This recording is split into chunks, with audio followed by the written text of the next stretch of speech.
Salut à tous et à toutes et bienvenue sur ma chaîne. Je suis Hélène, une Ukrainienne qui parle français. Aujourd'hui, je vous propose de tester quelques nouveautés. Il y aura une nouvelle palette, il y aura un nouveau rouge à lèvres, un nouveau fond de teint. Voilà le programme. J'ai des choses à vous dire à propos de tous les produits qu'on va tester. Et donc, sans plus tarder, abonnez-vous, activez une petite cloche, likez cette vidéo, ça me fera énormément plaisir. Je vous laisse tout de suite avec le maquillage. Bon, on y va. J'ai déjà appliqué sérum hyper réal. Le reste qui me reste, j'aime beaucoup ces produits. Je vais vous expliquer pourquoi je l'ai appliqué. J'ai appliqué le concealer de chez Charlotte Tilbury, Radiant Concealer Beautiful Skin que j'ai en teinte du fer. Et donc, on va maintenant tester un nouveau fond de teint. C'est pour cette raison que j'ai appliqué le sérum, on va dire, qui m'a hydraté la peau en plus de mes soins, car on va tester le Revlon Color Stay 24 heures, pardon, Longwear Makeup combination Oil Skin. Donc, c'est un fond de teint longue tenue pour les peaux mixtes et grasses. Alors, je l'ai pris en teinte 135 Vanilla, c'était le moins foncé, le plus clair qui était sur Zalando parce que j'ai pas trouvé ailleurs et vu que je devais passer une commande, donc j'ai pris ces fonds de teint là. Alors, on va voir déjà la texture, ça me fait quand même toujours un petit peu peur. C'est pas le genre de fond de teint que je porte habituellement, mais on va voir quand même. Ouh. Donc, la teinte, c'est possible que ça matche. Je vais voir la texture, elle est assez fine. Ça se peut que ça matche pour ma carnation, on verra bien. Je vais pas mettre beaucoup, je vais en fait essayer d'étaler tout ce que j'ai pris, une pompe sur mon visage. Je vais prendre mon... Ici, il s'oxyde un petit peu. Donc, ça se peut que ça ne va pas sur moi. Mais on verra ça en fur et à mesure. Je vais essayer de faire que la moitié du visage. Bon, là, l'éponge, elle a bu carrément tout le fond de teint. Mais ça va quand même, on arrive à estomper et avoir un petit rendu. C'est très, très, très léger. Vraiment très, très, très léger en transparence. La texture, elle est vraiment fluide et très confortable. C'est pas mal, dis donc. Donc là, il en a rien. Là, j'ai une petite teinte. Je m'attendais pas que la teinte allait être, on va dire, bien pour moi, mais bon. Je vais faire l'autre moitié et on va reprendre. Voilà, j'ai fait deux moitiés de mon visage. J'ai fait mon visage entièrement. Et qu'est-ce que je dois vous dire? Pour l'instant, ça se comporte hyper bien. Le fond de teint, c'est fixe. C'est pas un fond de teint qui va rester hydraté, mais c'est logique. C'est un fond de teint normalement mat, non? Il marque même pas. Donc, c'est un fond de teint très, très, très joli sur la peau. J'ai un crème solaire qui a peluché légèrement. C'est ma nouvelle. Par contre, ça m'a pas camouflé plus que ça mes imperfections. Les rougeurs, oui, mais pas les imperfections. Ce qui est assez étonnant. Donc, je vais en rajouter un tout petit peu. Je vais prendre un moitié d'une pompe. Vous voyez que ça oxyde. Essayer de vous montrer. Je vais étaler un petit peu ici et puis vous allez voir que ça oxyde. Donc, je vais essayer de camoufler mes tâches et voir en même temps, est-ce qu'on peut le construire ou pas? Est-ce que ça reste joli sur la peau ou pas? Oui, on arrive à construire, mais pas beaucoup. Mes rougeurs ici.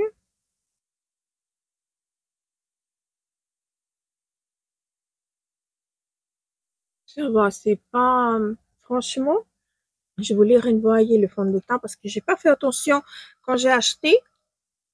En fait, j'ai pas fait attention que c'était pour les peaux mixtes à grasse et je me suis dit tiens, je vais le je vais le renvoyer avant d'ouvrir. Donc, je sais pas si vous allez voir.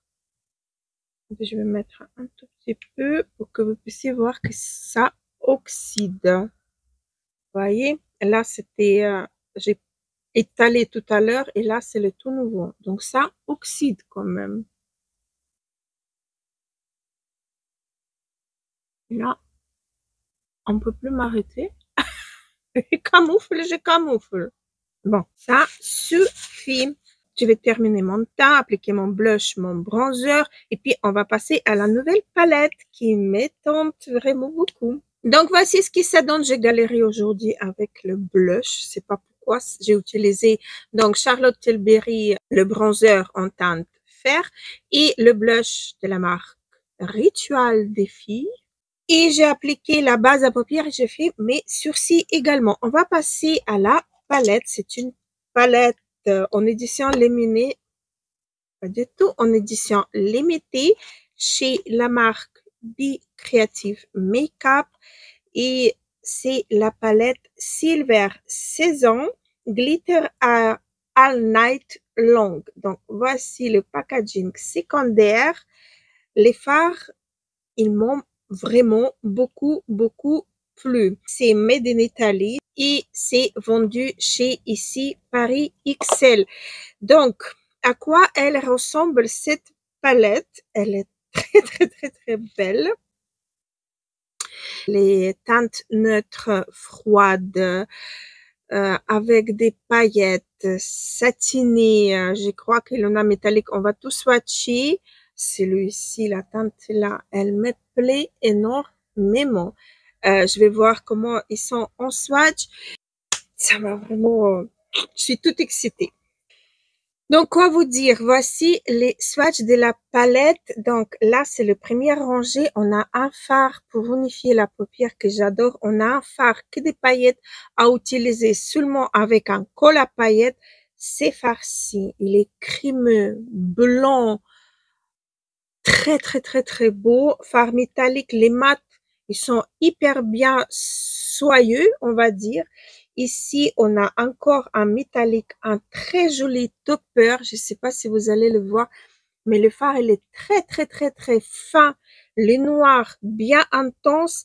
Et même en swatch, il est légèrement crémeux, mais un peu plus que les autres fards. C'est vraiment une palette pour les fêtes parfaite. On va essayer de faire quelque chose avec cette palette. À mon avis, c'est farci tout seul sur toute la paupière. Ça va être très beau. Mais nous, on est là pour tester, donc je vais essayer d'utiliser plus de fards possible. Bien évidemment, je vais commencer par cette teinte-ci, la plus claire, pour unifier complètement ma paupière. Je prends un pinceau fluffy. Je sais plus si je vous ai dit ou pas, j'ai appliqué la base Beauty Crop. J'ai posé là pour que vous puissiez voir. Et je vais unifier complètement ma paupière. Maintenant, je vais prendre cette teinte-ci pour faire mon creux de paupière. Je vais reprendre le même pinceau. Ça se prélève bien. C'est légèrement poudreux, mais tout en légèreté. Et donc, je vais déjà mettre ces fards et créer mon faux pli de paupière. Ça marche bien pour contourer la paupière, ça marche extrêmement bien. Alors, voici le contour de mes paupières est fait. Je vais prendre avec un pinceau plus petit, un fluffy, mais en plus petit, en plus de précision. Un pinceau comme ceci, il est plus petit. Je vais prendre cette teinte-ci, grise. Elle est là. Et je vais vraiment créer mon creux de paupière. Voilà. Intensifier et remonter un tout petit peu.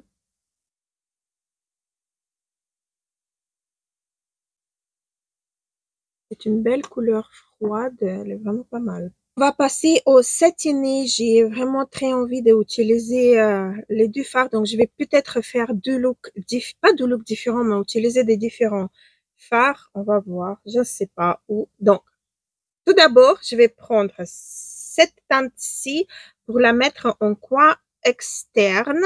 Je vais essayer avec ces pinceaux des Iconic London. Bon, elle se prélève, mais bon.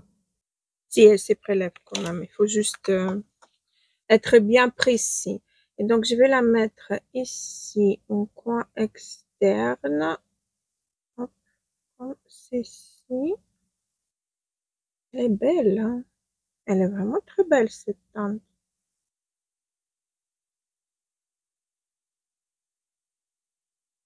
Très, très belle. Je vais reprendre mon pinceau avec lequel j'ai appliqué le gris. Je vais estomper juste le bord de mon fard. Voilà. Comme ceci. Mais c'est bon, on peut mettre complètement sur la totalité de la paupière et ça va être très, très, très joli. Je vais prendre un pinceau plat comme celui-ci et je vais prendre cette jolie teinte qui me tente depuis tout à l'heure. Elle se trouve au milieu. Elle se prélève extrêmement bien. Qu'est-ce qu'il va nous mettre? Oh là là! Elle est trop, trop, trop, trop belle. Ça, c'est vraiment une teinte qui suffit à elle-même. C'est un fard vraiment très, très, très joli. J'espère que vous voyez le, le rendu de ces fards.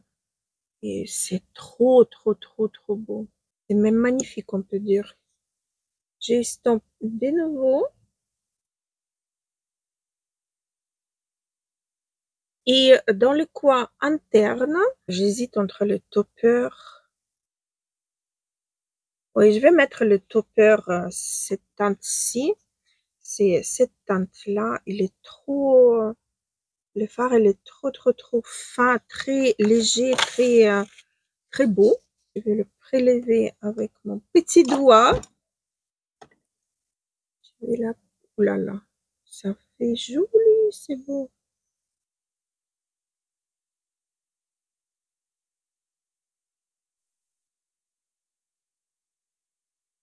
Je n'ai aucune idée si vous voyez quelque chose ou pas, mais c'est extrêmement beau. C'est vraiment très, très, très, très beau.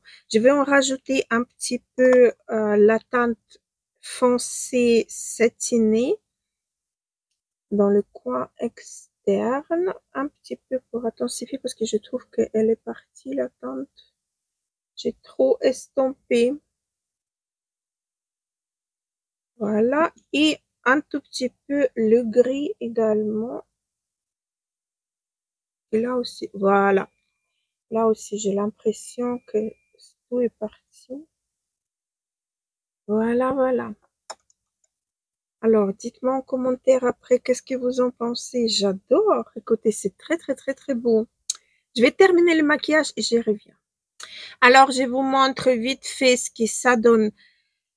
Tout appliqué. J'ai utilisé du crayon gel liner des chez MAC en teinte Hellbent. Celui-ci dans la muqueuse à eau. J'ai utilisé dans la muqueuse en bas et j'ai tiré un petit peu vers extérieur le crayon de chez Rouen en teinte Shimmering Gun Metal. Donc, voici deux crayons que j'ai utilisés. J'ai utilisé Bobbi Brown, mais cette fois-ci, j'ai pris un autre mascara parce que j'en avais deux, mais c'est exactement la même chose. Le mascara, elle est très sec. Par contre, il fait des cils de ouf. Très, très bon. Et ça me tente vraiment d'acheter une version qui est plus récente, on va dire, parce que le mascara, il est bien, mais comme j'ai dit, c'est légèrement sec. Ça a séché seulement dans le packaging. J'ai appliqué également le crayon de chez Kiko édition limitée, n'existe plus sur mes lèvres. Et là, du coup, on va tester. C'est pas une nouveauté, mais ça c'est sorti pour les fêtes des fins d'année. Donc la collection MAC Holiday et j'ai pris rouge à lèvres Velvet Blur Slim en teinte peppery pink. Voilà, j'ai pas voulu prendre un rouge à lèvres mat. J'avais envie de vraiment un rouge à lèvres, on va dire, dans la version normale. Je vais la swatcher là et pour moi en même temps. Très jolie teinte. Le crayon, normalement, ça devrait aller. J'aime bien la teinte. Ça blure pas trop parce que j'ai des rides ici. Bah, on verra sur les lèvres et ça se peut que c'est différent. On y va. J'ai trop hâte. Ça fait longtemps quand même que j'ai pas, ce sont des bonbons, que j'ai pas acheté les rouges à lèvres chez MAC, aucun produit pour les lèvres. Donc, j'ai vraiment envie de tester ce que ça donne. Vraiment une très très belle teinte. Très agréable sur les lèvres. J'espère que ça va pas m'assécher les lèvres parce que c'est quand même mat. Mais velours, vraiment, on sent qu'on a, on dirait la mousse sur les lèvres. C'est très très très agréable. Niveau de fond de teint, je vais vous faire un check-up juste maintenant. Donc, pour l'instant, le fond de teint se comporte assez bien. Sachez que je le poudré avec la poudre de chez Linda Albert, la nouvelle que j'ai reçue dans le calendrier de l'Avent. J'espère que vous avez pu profiter des calendriers de chez Linda Albert parce qu'il est vraiment super. Je suis en train d'observer mon fond de teint. Mais pour l'instant, rien à signaler. C'est vraiment pas mal du tout. Là, j'ai arraché un peu de fond de teint quand j'ai fait mes sourcils. Mais sinon, c'est pas mal. C'est quand même légèrement, il faut quand même, comment dire, il faut l'appliquer sur une peau très très très hydratée, mais sinon à mon avis le peau grasse il faut vraiment l'apprécier. Bon, on était interrompu, je me rappelle plus ce que j'ai dit. Donc je crois que pour les peaux grasses, les peaux qui ont beaucoup de sébum, ça va être vraiment génialissime. Ils vont vraiment apprécier parce qu'elle est sèche. Chez moi, ça m'a fait des plaques. Je sais pas si vous allez voir ou pas. Ici. Donc la matière s'est déplacée, mais à l'application, c'était génialissime. J'ai adoré à l'application le fond de teint. Et donc pour moi, les peaux qui sont indiquées sur les packaging, qui peuvent vraiment apprécier beaucoup ces fonds de teint. Je vous remontre encore une fois les swatchs de cette merveilleuse palette. Allez, si vous avez ici Paris Excel ou si vous arrivez à trouver cette marque, la palette là, elle est vraiment génialissime. Elle est vraiment très très très très belle. Voici mon maquillage avec cette palette. Mais elle est vraiment merveilleuse. C'est une palette merveilleuse. Et en plus, petit prix. Donc, je vous la conseille vraiment. Niveau des rouges à lèvres, pour l'instant, ça va. C'est pas un rouge à lèvres sans transfert, c'est un rouge à lèvres en édition Holiday, mais la teinte, je crois qu'elle existe. Dites-moi en commentaire après parce que j'ai pas vérifié si vous connaissez cette teinte ou pas. Mais donc voilà, je suis vraiment contente de partager avec vous mes dernières découvertes, mes petites dernières découvertes. Et voilà, je vous embrasse très très fort et je vous dis à très très vite. Gros bisous.